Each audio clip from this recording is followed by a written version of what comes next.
Hi friends, ఎలా ఉన్నారు? అందరూ బాగున్నారా? నేను మీ దేవి కుకింగ్ స్టైల్.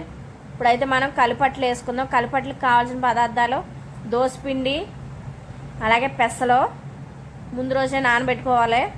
చూడండి, నేనైతే మిక్సీ పడుతున్నాను. పెసలు దోసపిండి ఆల్రెడీ మిక్సీ పడేసుకున్నాం. పెసలు అయితే మిక్సీకి వేసుకోవాలి. మిక్సీ అయిపోయింది. ఇప్పుడైతే దోశ వేసుకుందాం.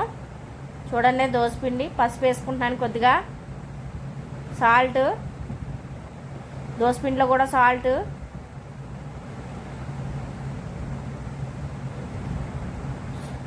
కలుపుకోవాలి. పసుపు వేసిన తర్వాత బాగా ఇప్పుడైతే దోశ వేసుకుందాం.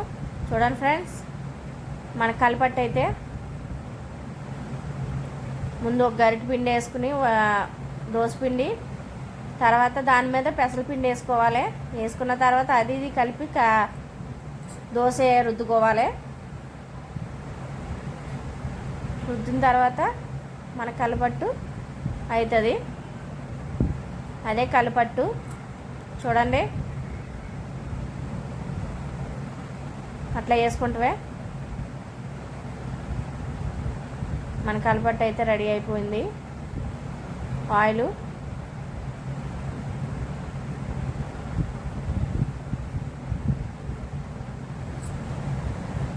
కలిపట్టు అయితే అవుతుంది ఫ్రెండ్స్. చూడండి, అంతే, అలా వేసుకుంటామే. ఇదైతే మా అమ్మగారి ఇంటికాడ స్పెషల్. ఇది అట్టు కలిపట్టు. మా ఇంటికి వెళ్ళామంటే ఇంకా అదే తింటాం, కలిపట్లు.